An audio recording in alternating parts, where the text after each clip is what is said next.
सलाम साथियों, मेरा नाम कुमेल अब्बास है। आप सबका स्वागत है सीक्वेंशियल फिजिक्स के चैनल पे। अभी तक हमने काइनेमेटिक्स 1D यानी वन डायमेंशनल मोशन को 90% कंप्लीट कर दिया है। अब उसका 10% बचता है और वो है हमारा ग्राफ का पोर्शन। तो अब हम अपने 10% 1D मोशन का 10% कंप्लीट करने जा रहे हैं और वो 10% है हमारा graphs in one dimensional motion. तो माय डियर फ्रेंड्स, कुर्सी पे बैठिए और आराम से बैठिए। और अब हम मतलब कितना ही इंपॉर्टेंट बोलूं उतना कम है।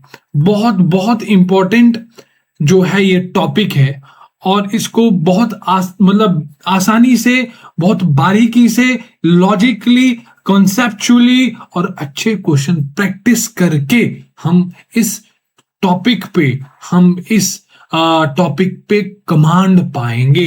एक अच्छा ग्रिप मिलेगा हमें इस टॉपिक पे।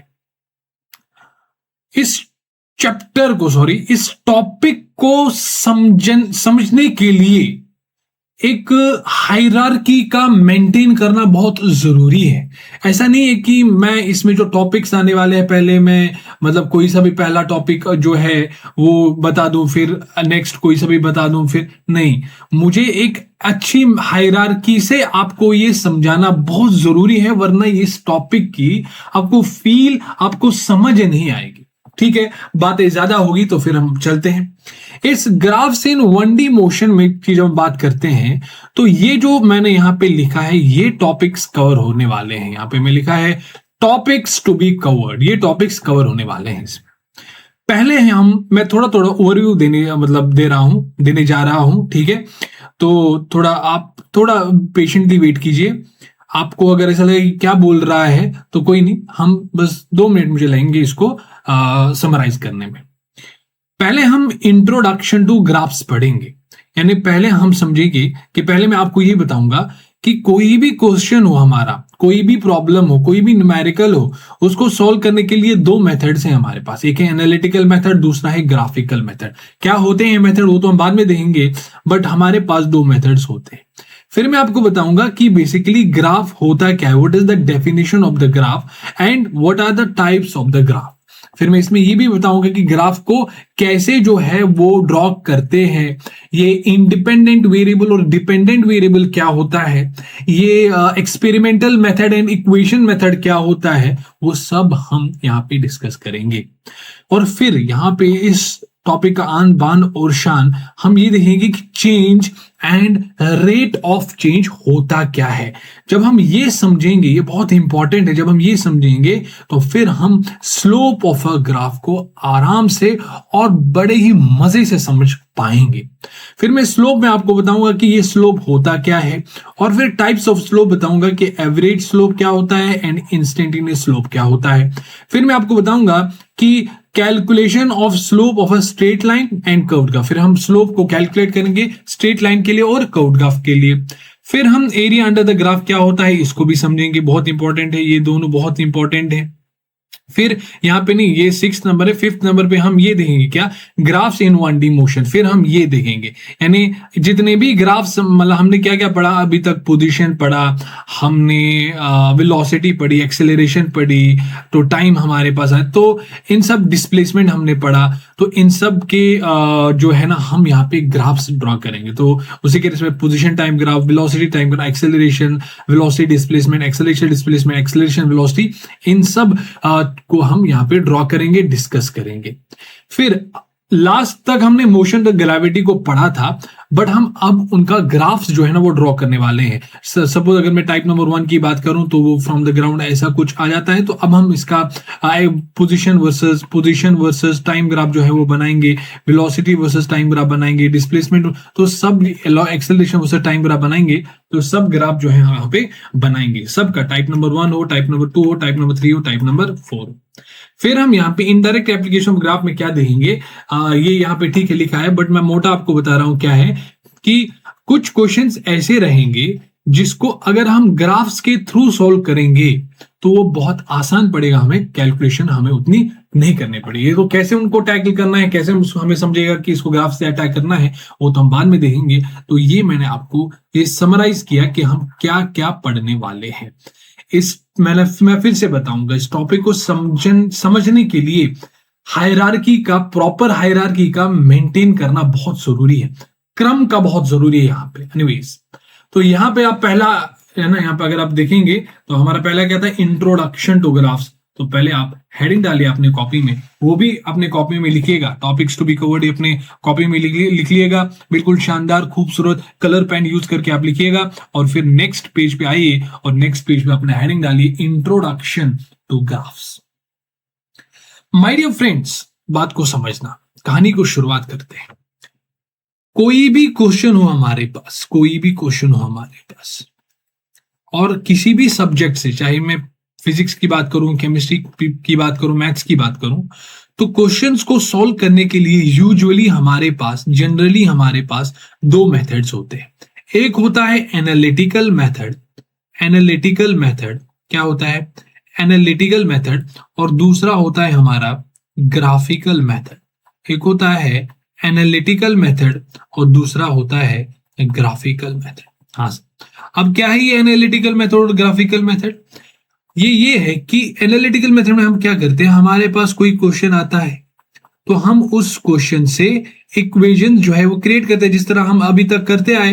इक्वेशंस हमने मतलब इक्वेशंस फॉर्म किए, और कभी कभार हमने फॉर्मूला भी लगाए, ठीक है, और हमने कैलकुलस का भी यूज किया, ठीक है। तो हम यहाँ पे इन सब चीजों का यूज करके हम यहाँ पे आंसर तक पहुंचते हैं।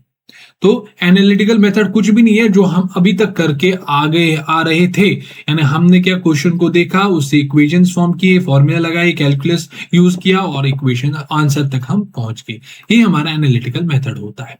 और ग्राफिकल मेथड क्या होता है कि ग्राफिकल मेथड ये होता है कि यहाँ पे हम क्वेश्चन को देखते हैं, क्वेश्चन को देखने के बाद या तो क्वेश्चन में ही ग्राफ दिया होगा या क्वेश्चन को देख के हम ग्राफ बनाएंगे। माय डियर फ्रेंड, मेरे वर्ड्स को जरा समझिएगा, मेरे वर्ड्स पे फोकस कीजिएगा। क्या कहा मैंने कि क्वेश्चन में या तो ग्राफ गिवन होगा ना, या तो ग्राफ गिवन होगा, या हम उस क्वेश्चन को पढ़ के ग्राफ को ड्रॉ करेंगे, ठीक है। हम वो दोनों करके दिखाएंगे। फिर क्या करेंगे हम, ठीक है, क्वेश्चन को देखा, या तो ग्राफ गिवन होगा या ग्राफ हम यहां पे ड्रॉ करेंगे।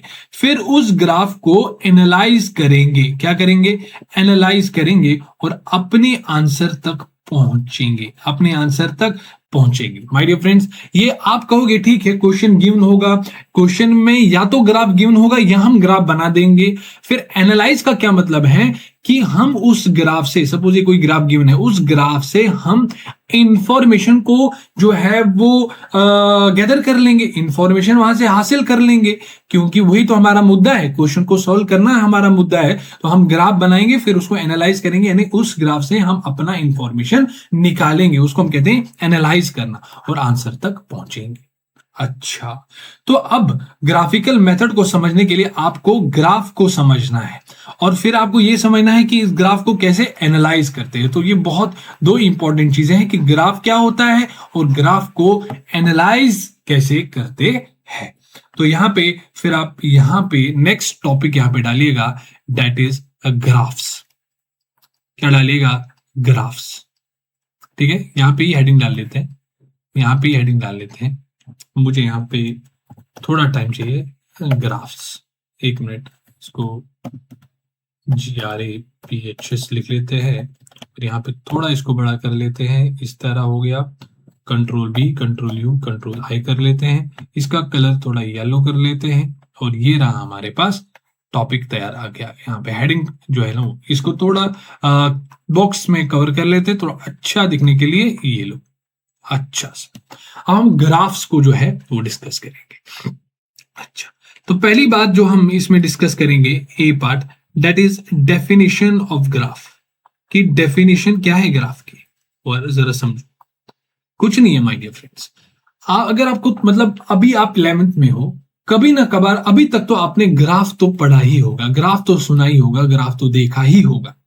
होता क्या है ग्राफ? ग्राफ का क्या मतलब? ग्राफ का मतलब है, आपने मतलब मोटा मोटा तो मैं आपको बता रहा हूं कि आपने एक्स एक्सिस देखी होगी, आपने वाई एक्सिस, कुछ ग्राफ ऐसे आपने देखे होंगे, ठीक है, कुछ ग्राफ ऐसे देखे होंगे, या आपने कुछ ग्राफ, आपने सर्कल देखा होगा, आपने ऐसा देखा होगा, ये क्या होता है, क्वाड्रेटिक इक्वेशन का ग्राफ देखा होगा, ये इसको पैराबोला कहते हैं। आपने अगर मतलब ज्यादा से ज्यादा ये इलिप्स देखा होगा, हाइपरबोला देखा होगा। तो ग्राफ बेसिकली होता क्या है, मुझे बताओ, ग्राफ बेसिकली होता क्या है?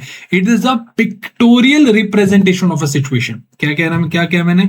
It is a pictorial representation, pictorial representation of a situation, of a situation. यानी जब हम किसी सिचुएशन को पिक्टोरियल यानी एक डायग्राम से रिप्रेजेंट करते हैं, देखो ये क्या है, ये डायग्राम ही तो है। इन डायग्राम से जब हम रिप्रेजेंट करते हैं तो हम कहते हैं कि भाई ये कुछ नहीं है बल्कि ग्राफ है। तो graph is a pictorial representative. Pictorial मतलब ये मत समझ के सर इसने क्या ही बोला, पिक्टोरियल मतलब पिक्चर से रिलेटेड है, डायग्राम से रिलेटेड है। कोई भी सिचुएशन हम अगर किसी उसका ग्राफ बना लेते हैं, उसका डायग्राम बना लेते हैं, तो हम उसको कहते हैं ग्राफ्स। अच्छा, अच्छी बात है, मजा आ गया सुनने में। अब माय डियर फ्रेंड्स, ग्राफ हम बनाते कैसे? How to draw a graph. यहाँ पे क्वेश्चन आता है कि ग्राफ हम बनाते कैसे। तो अभी तक आपने ये तो देख लिया होगा कि सर हमने कहीं ना कहीं जब हम ग्राफ बना रहे थे तो हम एक तो वर्टिकल एक्सिस ले रहे थे, एक तो हॉरिजॉन्टल एक्सिस ले रहे थे। मैंने कहा ठीक सुना है आपने और ठीक देखा है आपने। ग्राफ को बनाने के लिए हम दो यहाँ पे परपेंडिकुलर लाइंस ले रहे हैं, एक ले रहे हैं हमारा वर्टिकल और दूसरा ले रहे हैं हमारा हॉरिजॉन्टल। अच्छा ठीक है सर। अब यहाँ पे इस हॉरिजॉन्टल एक्सिस में हम एक वेरिएबल रखते हैं और दूसरा वेरिएबल यहाँ पे रखते हैं, ठीक है। सपोज आपने मान लो आपने कभी कभार मान आपने देखा होगा, नहीं भी देखा होगा तो थोड़ा एग्जांपल ले लेता हूं कि आगे जाके हम ग्राफ बनाने वाले, सपोज मैंने यहाँ पे टाइम ले लिया, यहाँ पे वेलोसिटी ले लिया, तो मैं ये ग्राफ बनाने जा रहा हूं किस किस के बीच में? वेलोसिटी और टाइम के बीच में ग्राफ बनाने जा रहा हूं। फिर ग्राफ कैसे बनाऊंगा, उसकी शेप कैसे आएगी, तो बात की बात है। मैं भी सिर्फ बता रहा हूं कि आप ग्राफ दो वेरिएबल के बीच में बनाते हो। अब जो हॉरिजॉन्टल एक्सिस है ना, वहां पे हम जो वेरिएबल रखते हैं उसको हम कहते हैं इंडिपेंडेंट वेरिएबल। देखो शब्द यहाँ पे थोड़ा आपको दिख रहा होगा कि सर क्या, मैं अभी एक्सप्लेन करता हूं, डरना मत। इंडिपेंडेंट वेरिएबल होता है और दूसरा होता है डिपेंडेंट वेरिएबल, जो हम वर्टिकल एक्सिस पे लेते हैं। डिपेंडेंट वेरिएबल, सर ये इंडिपेंडेंट और डिपेंडेंट वेरिएबल, ये आपने क्या ही मतलब, क्या शब्द है ये, मुझे थोड़ा टफ लग रहा है ये डिपेंडेंट है। मैंने कहा यार टफ क्यों, मैं आपको एग्जाम्पल देके समझाता हूँ, एग्जाम्पल देके समझाता हूं। मैंने कहा मान लो एग्जाम्पल के लिए कि आपने कल को एक हॉरिजॉन्टल एक वर्टिकल एक्सिस इस तरह है, और आप चाहते हैं कि एक गाड़ी जो है जो कि चल रही है एक हॉरिजॉन्टल एक्सिस पे, हॉरिजॉन्टली जब चल रही है, तो आप उसका वेलोसिटी नोट्स कर रहे हैं और टाइम के साथ साथ नोट कर। आपने देखा कि t इक्वल टू 0 पे इसकी वेलोसिटी जो है वो 1 मीटर पर सेकेंड है। आपने देखा t इक्वल टू 2 सेकेंड पे इसकी जो वेलोसिटी है वो 3 मीटर पर सेकेंड है। t इक्वल टू 4 सेकेंड पे जो इसकी वेलोसिटी है वो सपोज 10 मीटर पर सेकेंड है। तो आप किसको ऑब्जर्व कर रहे हो, मुझे बताओ। मेरे शब्दों में यानी जिस इस चैप्टर में, इस टॉपिक में मेरे जो वर्ड्स है ना उस पर बहुत फोकस करिएगा। मैं क्या कह रहा हूं कि आप किसको ऑब्जर्व कर रहे हो? सर आप कहोगे कि मैं तो वेलोसिटी को ऑब्जर्व कर रहा हूं। किसके रिस्पेक्ट में ऑब्जर्व कर रहे हो? टाइम के रिस्पेक्ट में ऑब्जर्व कर रहे हो। देखो आप वेलोसिटी को ऑब्जर्व कर रहे हो किसके रिस्पेक्ट में? आप किसके, देखो इसको ऑब्जर्व कर रहे हो टाइम के रिस्पेक्ट में, आप वेलोसिटी को ऑब्जर्व कर रहे हो टाइम के रिस्पेक्ट में। तो जिसको आप ऑब्जर्व कर रहे हो उसको हम डिपेंडेंट वेरिएबल कहते हैं। क्या कहा मैंने? जिसको आप ऑब्जर्व कर रहे हो उसको हम डिपेंडेंट वेरिएबल कहते हैं। मैंने कहा इसको थोड़ा बड़ा बना लेते हैं और मैं यहीं पे इसकी डेफिनेशन भी लिख लेता हूं कि डिपेंडेंट वेरिएबल मतलब क्या। यहां पे हिंदी में लिखिए कि जिसको हम ऑब्जर्व कर रहे हैं, ऑब्जर्व कर रहे हैं। और इंडिपेंडेंट वेरिएबल मतलब क्या? जिसके रेस्पेक्ट में हम ऑब्जर्व कर रहे हैं, जिसके रेस्पेक्ट में हम, है ना, रेस्पेक्ट है ये, जिसके रेस्पेक्ट में हम ऑब्जर्व कर रहे हैं। ठीक है, ये मैंने आपको यहाँ पे डेफिनेशन भी यहीं पे बता दी कि डिपेंडेंट वेरिएबल मतलब क्या, जिसको आप ऑब्जर्व कर रहे हो। इंडिपेंडेंट वेरिएबल मतलब क्या, जिसके रिस्पेक्ट में आप ऑब्जर्व कर रहे हो। अच्छा सर, अब मान लो यहां पे अगर मैं v वर्सेस t ग्राफ बनाना चाहूंगा तो मैं v को कहां रखूंगा और t को कहां रखूंगा। आप वो कैसी बात कर रहे हो सर, आप v को ऑब्जर्व कर, ये तो हमारा डिपेंडेंट वेरिएबल बना, और t के रिस्पेक्ट में ऑब्जर्व कर रहे हो, ये तो हमारा इंडिपेंडेंट वेरिएबल हो गया। सो मतलब वेलोसिटी यहां पे आएगी और जो टाइम है यहां पे आएगा। अब क्या ग्राफ बनेगा, कैसा ग्राफ आएगा, वो तो बात की बात है। मैं आपको डिपेंडेंट और इंडिपेंडेंट वेरिएबल जो है समझाने जा रहा हूं, मतलब समझाने की कोशिश कर रहा हूं। तो मान लो कल को मैं एक और ग्राफ बनाना चाहता हूं। मैं जो है लेट सपोज एक बंदा है, ठीक है, उस बंदे की हाइट को मैं ऑब्जर्व कर रहा हूं टाइम के रिस्पेक्ट में। मैं ये बताऊं कि जैसे जैसे टाइम जो है बीतता जा रहा है कि इस बंदे की जो हाइट के में क्या चेंज आ रहे हैं उसको मैं ऑब्जर्व कर रहा हूं। तो आपको मैं आपसे अगर मैं कहूं कि मैं किसको ऑब्जर्व कर रहा हूं, आप कहोगे सर आप तो हाइट को ऑब्जर्व कर रहे हैं, किसके रिस्पेक्ट में कर रहे हो, आप कहोगे सर मैं तो टाइम के रिस्पेक्ट में कर रहा हूं। हाँ सर, तो ये हमारा इंडिपेंडेंट वेरिएबल बना और ये हमारा डिपेंडेंट वेरिएबल बना। गलत, गलत आपने कहा सर, ये हमारा डिपेंडेंट वेरिएबल बना, ये हमारा इंडिपेंडेंट वेरिएबल बना। सो एच को हम रखेंगे डिपेंडेंट एक्सिस पे यानी यहां पे, और इसको हम रखेंगे टी को यहां पे।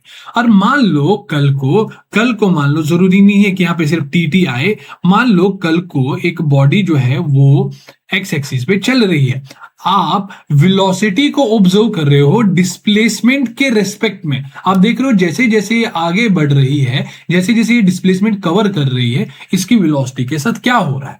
तो आप वेलोसिटी को ऑब्जर्व कर रहे हो डिस्प्लेसमेंट के रिस्पेक्ट में। तो यहां पे डिपेंडेंट वेरिएबल कौन और इंडिपेंडेंट वेरिएबल कौन, आप कहोगे सर डिपेंडेंट वेरिएबल तो वेलोसिटी है क्योंकि हम इसको ऑब्जर्व कर रहे हैं, और इंडिपेंडेंट वेरिएबल यहां पे डिस्प्लेसमेंट है क्योंकि इसके रिस्पेक्ट में हम यहां पे वेलोसिटी को ऑब्जर्व कर रहे हैं। तो यहां पे आ जाएगा s, यहां पे आ जाएगा हमारा v।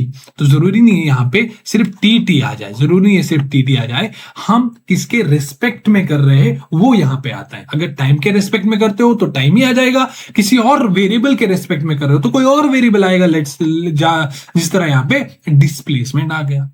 अच्छा सर, ऐसा है क्या सर? हाँ, तो आई होप कि आपको डिपेंडेंट और इंडिपेंडेंट वेरिएबल के बीच में जो है आपको समझ में आए कि ये डिपेंडेंट और इंडिपेंडेंट वेरिएबल क्या होता है। ये मैं एग्जाम्पल के लिए यहां पे बना रहा था, इसको मिटा देते हैं। अच्छा सर, आप समझ गए होंगे कि यहां पे जो है डिपेंडेंट और इंडिपेंडेंट वेरिएबल क्या होता है। हाँ सर, अब क्या होता है जरा समझो।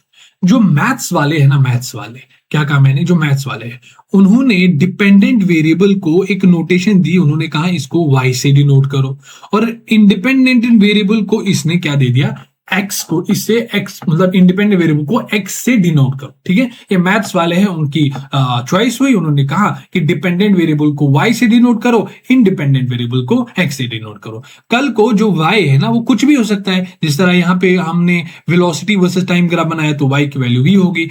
कल को अगर हम एक्सेलरेशन वर्सेस टाइम ग्राफ बनाएंगे तो y की वैल्यू a आ गई, तो यहाँ पे पोजिशन आ सकती है y, तो x आ सकता है।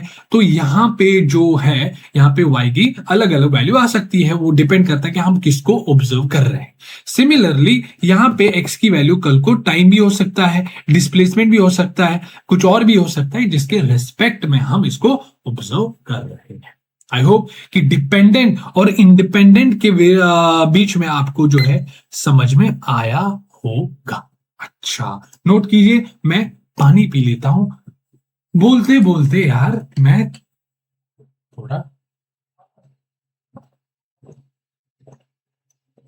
अच्छा, आने वाले वीडियोस में मैं वीडियो भी ऑन करूंगा। ठीक है, कैमरा की थोड़ी दिक्कत है, मैं कैमरा जो है वो भी सेटअप बना दूंगा और फिर वीडियो भी ऑन कर दूंगा, फिर अच्छी तरह से हमें मजा आएगा, इंटरेक्शन अच्छी तरह से हो जाएगा। अच्छा, अच्छी बात है। ठीक है सर, कि हमने यहां पे देखा कि डिपेंडेंट और इंडिपेंडेंट वेरिएबल। अभी सवाल आता है, सवाल देखो क्या आता है। सवाल ये है कि ठीक है, हमने ये देखा कि हम किन किन के बीच में जो ग्राफ है वो बनाते हैं। हमने देखा कि हमने एक हॉरिजॉन्टल एक्सिस में इंडिपेंडेंट वेरिएबल ले लिया और वर्टिकल एक्स में डिपेंडेंट वेरिएबल ले लिया। अब सवाल ये आता है, आपने तो ये ले लिया, बट ग्राफ को बनाओगे कैसे? डायग्राम जो है, क्या वो स्ट्रेट लाइन आएगी, क्या वो इस तरह पैराबोलिक आएगी, क्या वो सर्कल आएगी, क्या वो इलिप्स आएगी, उसको आप प्रिडिक्ट कैसे कर पाओगे? यहाँ पे सवाल आता है कि आप उसको प्रिडिक्ट कैसे कर पाओगे? तो my dear friend, to draw a graph और to draw the shape of the graph, यहां पे लिख लिए, to draw shape of a graph,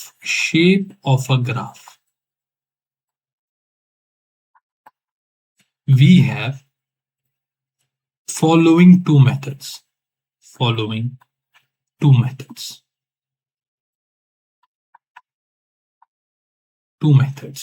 क्या है? पहला हमारा एक्सपेरिमेंटल मेथड, क्या है हमारा? Experimental method. और दूसरा है हमारा इक्वेशन मेथड। क्या है हमारा? दूसरा है हमारा इक्वेशन मेथड। सर क्या है ये एक्सपेरिमेंटल मेथड और क्या है ये हमारा इक्वेशन मेथड? हाँ, एक्सपेरिमेंटल क्या है और इक्वेशन मेथड क्या है?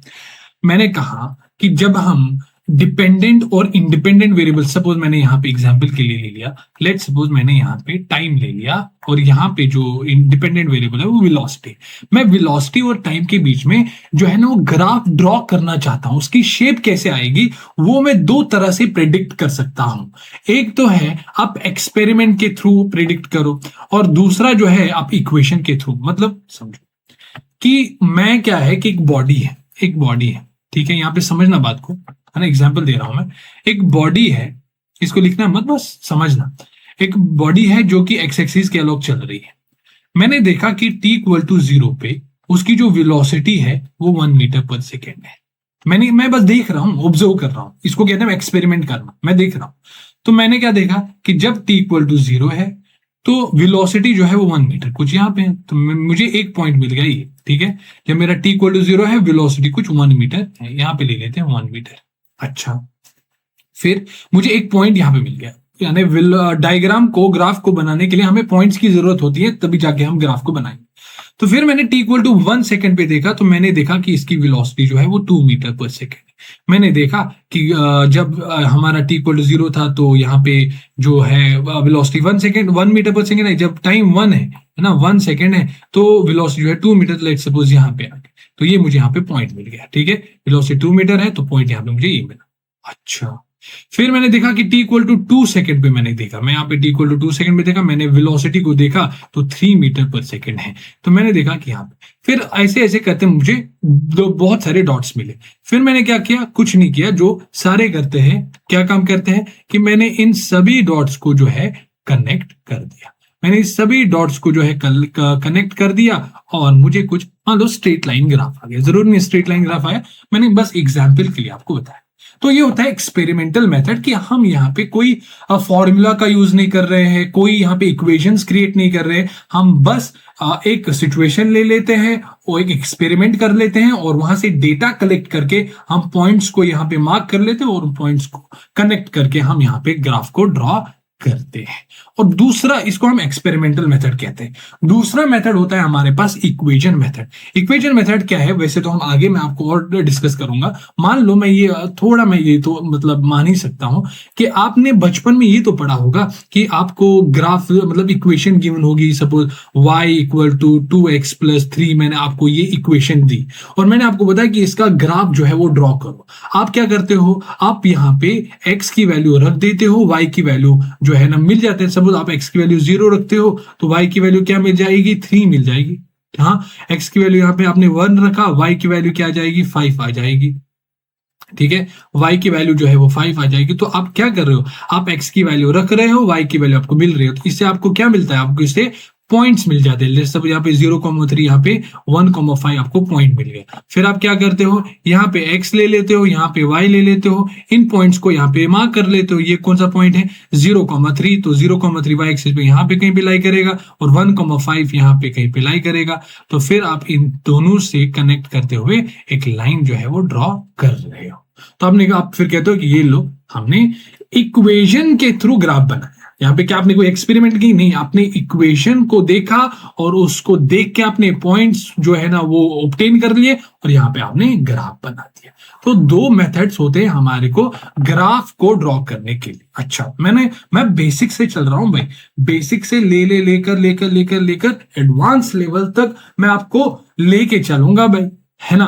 तो इसलिए मैं सब बेसिक कवर कर रहा हूं ताकि आपको कोई दिक्कत ना हो। तो अभी यहाँ पे फिर से जो है ना अपने जो है इसको मेमोरी को थोड़ा जोर दीजिए। देखो हमने क्या क्या पढ़ा, जरा देखो हमने क्या क्या पढ़ा। कहानी कहां से शुरुआत हुई, कहानी कहां से शुरुआत हुई, बताओ कहानी कहां से शुरुआत हुई। आपने कहा सर कहानी तो यूं शुरुआत हुई कि हमारे पास एक जब भी कोई क्वेश्चन होता है तो उस क्वेश्चन को सॉल्व करने के लिए हमारे पास दो मेथड है, एक है एनालिटिकल मेथड, दूसरा ग्राफिकल मेथड। क्या होता है एनालिटिकल, क्या होता है ग्राफिकल में, फिर मैंने आपको बताया कि ग्राफ्स क्या होते हैं, फिर इसकी डेफिनेशन मैंने आपको बताई, ग्राफ्स को ड्रॉ कैसे करते हैं डिपेंडेंट और इंडिपेंडेंट वेरिएबल के बीच में। अगर मैं कल को कहूं y और x के बीच में, आप बुरा मत मानना, y का मतलब ये डिपेंडेंट वेरिएबल और x का मतलब है इंडिपेंडेंट वेरिएबल। फिर मैंने आपको बताया कि ग्राफ इस जब हम ठीक है इन दोनों के बीच में बनाते तो है, बट उस ग्राफ की शेप को प्रिडिक्ट करने के लिए, इस ग्राफ की शेप को ड्रॉ करने के लिए हमारे पास दो मेथड्स है, एक एक्सपेरिमेंटल मेथड, दूसरा है इक्वेशन मेथड। एक्सपेरिमेंटल मेथड में हम सिर्फ एक्सपेरिमेंट को देखते हैं और वहां से डेटा कलेक्ट करते हैं, उस डेटा से पॉइंट्स को मार्क कर लेते हैं ग्राफ में और उन पॉइंट्स को हम जो है कनेक्ट करते हैं और हमें ग्राफ मिल जाता है। फिर यहाँ पे इक्वेशन मेथड में हमें क्या दिया गया है, हमें इक्वेशन दी गई होती है, इक्वेशन के थ्रू हम पॉइंट्स यहाँ पे जो है वो ले लेते हैं, पॉइंट्स को यहाँ पे उसे हमें मिल जाता है और फिर हम उनके बीच में ग्राफ ड्रॉ करते हैं उन पॉइंट्स को मिला के। हाँ सर सही बात है, ठीक है सर, हमें समझ में आ गया। अब ठीक है, मैंने आपको जरा यहाँ पे जरा फिर से देखो, मैंने आपको कहा कि ग्राफिकल मेथड आने के लिए आपको क्या है, ग्राफ्स आना चाहिए और ग्राफ को एनालाइज करना आना चाहिए। फिर मैंने आपको ये तो बताया कि ग्राफ जो है वो होता क्या है, ठीक है, ग्राफ क्या है वो मैंने आपको बताया। और यहाँ पे एक और पॉइंट है कि टाइप्स ऑफ ग्राफ। इससे पहले कि मैं आगे बढ़ूं, मैं यहाँ पे नोट कर यहाँ पे करना कि टाइप्स ऑफ ग्राफ क्या है। यहाँ पे हेडिंग डालिए टाइप्स ऑफ ग्राफ।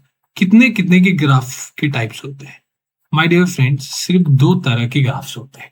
क्या होते हैं? सिर्फ दो तरह के ग्राफ्स होते हैं। एक होता है स्ट्रेट लाइन ग्राफ। ये क्या होता है? Straight line graph. अच्छा, स्ट्रेट लाइन ग्राफ होता है। और दूसरा होता है हमारे पास कर्व्ड ग्राफ। क्या होता है हमारे पास? Curved graph. Straight line graph होता है, दूसरा होता है कर्व्ड ग्राफ। और कर्व्ड ग्राफ की जो हम बात करते हैं तो हमारे पास बहुत सारे कर्व्स रहते हैं। लेट्स फॉर एग्जांपल पैराबोला हमारे पास ग्राफ रहता है। क्या होता है पैराबोला? ये शेप आपने देखा होगा, यू शेप, या इस तरह आपने देखा होगा, ये सभी पैराबोला होते हैं। और हमारे पास या तो हमारे पास जो कर्व्ड ग्राफ हो सकता है वो सर्कल हो सकता है, सर्कल आपने देखा ही होगा। फिर या तो यहाँ पे इलिप्स हो सकता है। इलिप्स क्या होता है? यानी ओवल शेप, देखो इस तरह जो है ना, इसको इलिप्स कहते हैं। या तो जो है हाइपरबोला हो सकता है, हाइपरबोला हो सकता है। हाँ सर, तो मतलब यहां पे जो है different types of curved graphs हो सकते हैं। बट माय डियर फ्रेंड्स, यहां पे जो सबसे इंपॉर्टेंट है दैट इज पैराबोला। क्या है? तो तो यहां पे हम अपने जो इस ग्राफ इन वन मोशन में है दो ही ग्राफ लेके चलेंगे। एक है straight line graph. Straight line graph बताने की जरूरत है नहीं सर, ये रहा स्ट्रेट लाइन ग्राफ। और दूसरा हम पैराबोला ग्राफ लेके चलेंगे। ना ही इसकी जरूरत है हमारी, ना ही इसकी जरूरत है, ना ही इसकी जरूरत, सिर्फ जरूरत है पैराबोला की। तो कर्व्ड ग्राफ में हमारा कौन सा है? तो हम दो ग्राफ लेके चलेंगे, एक है स्ट्रेट लाइन ग्राफ, दूसरा है पैराबोला ग्राफ। अच्छा, अच्छी बात है। अभी पैराबोला इसकी चर्चा करेंगे हम, और स्ट्रेट लाइन की भी चर्चा करेंगे हम। इसकी इक्वेशन क्या होती है, ठीक है, और इसकी इक्वेशन क्या होती है, डिफरेंट टाइप्स ऑफ पैराबोला जो है वो हम देखेंगे, है ना। आपने देखा होगा ये राइट पैराबोला होता है, लेफ्ट पैराबोला होता है, अपवर्ड पैराबोला, डाउनवर्ड पैराबोला, उन सब की बात करेंगे। बट अभी नहीं, मैंने आपको कहा ना क्रम की बहुत जरूरी है, हायरार्की यहाँ पे बहुत जरूरी है, वरना खिचड़ी पक जाएगी आपके दिमाग में। आपके दिमाग में पता नहीं चलेगा क्या चल रहा है, कभी भी कुछ भी हो रहा है यहाँ पे। तो मैं बस स्टेप बाय स्टेप आपको सब बताऊंगा, बट आप थोड़ा जो है वेट कीजिए। अच्छा, मैंने आपको बताया कि अब क्या है, कुछ क्वेश्चंस ऐसे होते हैं कि जिसमें या तो ग्राफ गिवन होता है या हमें ग्राफ को ड्रॉ करना होता है, ठीक है, अब फिर जो है हम उस ग्राफ को एनालाइज करते हैं। अब ग्राफ क्या होता है उसकी चर्चा हमने की कि ग्राफ जो है जो भी है इसके टाइप्स ऑफ ग्राफ होते हैं हमने देख लिए। और अब हम आते हैं कि ग्राफ को एनालाइज कैसे करते हैं। सर एनालाइज का क्या मतलब है कि एनालाइज का मतलब है कि हम ग्राफ से इंफॉर्मेशन को कैसे गैदर करें। ठीक है, how to analyse the graph, या हेडिंग डालिए how to analyse the graph, how to analyse the graph, how to analyse the graph. फिर से एनालाइज का मतलब है how to get the information from the graph. दो ही यहां पे तरीके, दो मतलब यहां पे टूल्स है हमारे पास। एक है स्लोप ऑफ अ ग्राफ, एक है स्लोप ऑफ अ ग्राफ, और दूसरा है क्या, area under the curve, area under the graph, area under the graph. ठीक है, क्या क्या मैंने यहां पे फिर से यहां पे देख लू कि मैंने आपको कहा कि ग्राफ से इंफॉर्मेशन एनालाइज का मतलब इंफॉर्मेशन लेने के लिए आपको दो टूल्स का यहाँ पे यूज करना है। एक है स्लोप ऑफ द ग्राफ और दूसरा एरिया। क्या होते हैं ये स्लोप, क्या होता है ये, कैसे हम इसको जाके जब हमें ग्राफ गिवन होगा और कैसे हम यहाँ पे स्लोप का यूज करेंगे, कैसे कैलकुलेट करेंगे, एरिया कैसे निकालेंगे, वो तो बाद की बात है। जो मैं बता रहा हूँ उस पर जो है ना वो उस पर फोकस कीजिए। बाद में क्या होगा कैसे करेंगे वो तो बाद की बात है, अभी मैं जो बता रहा हूँ उस पर फोकस कीजिए। अच्छा, तो यहां पे हमने पहला टॉपिक जो है अपना कवर कर लिया। देखो पहला टॉपिक क्या था हमारा, इंट्रोडक्शन टू ग्राफ्स। मैंने आपको बताया कि इसमें क्या बने, मैं आपको बताया कि कोई भी क्वेश्चन हो उसके जनरली दो मेथड्स होते हैं। फिर मैं आपको बताया ग्राफ क्या होता है, कैसे ड्रॉ करते हैं, और टाइप्स ऑफ ग्राफ क्या होता है, और फिर मैंने आपको बताया कि जो है ग्राफ को एनालाइज कैसे करते हैं। अब हम दूसरे टॉपिक पे आते हैं, that is change and rate of change. क्या क्या मैंने, change and rate of change. ठीक है ठीक है, तो यहां पे आए तो मुझे ऐसा लगा कि मैं अभी इसको नेक्स्ट जो है ना वीडियो में डिस्कस करता हूं। अब आज के लिए इतना ही रखते हैं, ठीक है। अब नेक्स्ट से हम change and rate of change, बहुत ये इतना इंपॉर्टेंट है कि पूछो मत, इतना इंपॉर्टेंट है कि पूछो मत, कि इससे आपको जो स्लोप जो है, स्लोप एक्चुअल में होता क्या है, स्लोप हमें बताता क्या है एक्चुअल में, वो इससे फीलिंग आएगी आपको, इससे समझिएगा। ठीक है, तो आज के लिए हम इतना ही रखते हैं ना। मैं आपको फिर से बता रहा हूं, आप इस क्रम को जरा देखिए, इस हायरार्की को जरा अपने दिमाग में एकदम बिछाइए, और इसी स्टाइल में, इसी हायरार्की में हम चैप्टर को पढ़ेंगे। ओके, ठीक है, मिलते हैं नेक्स्ट वीडियो में। तब तक के लिए अपने ख्याल रखिए, स्वस्थ रहिए, मस्त रहिए, टेंशन लेने की कोई जरूरत नहीं है। धीरे धीरे, धीमे धीमे, कंसेप्चुअली, लॉजिकली सब चीजें हम कवर करेंगे। Board level, mains level, advance level, सबकी धजिया उड़ा देंगे हम। बस कोई टेंशन लेने की जरूरत नहीं है। टेंशन से कुछ नहीं होता है, सिर्फ अपनी हेल्थ जो है वो खराब हो जाती है। टेंशन के बजाय अगर आप कोई एक्शन लेते हो वो बहुत इंपॉर्टेंट है। एनीवेज, मिलते हैं नेक्स्ट वीडियो में, तब तक के लिए अपना ख्याल रखिए। Bye bye.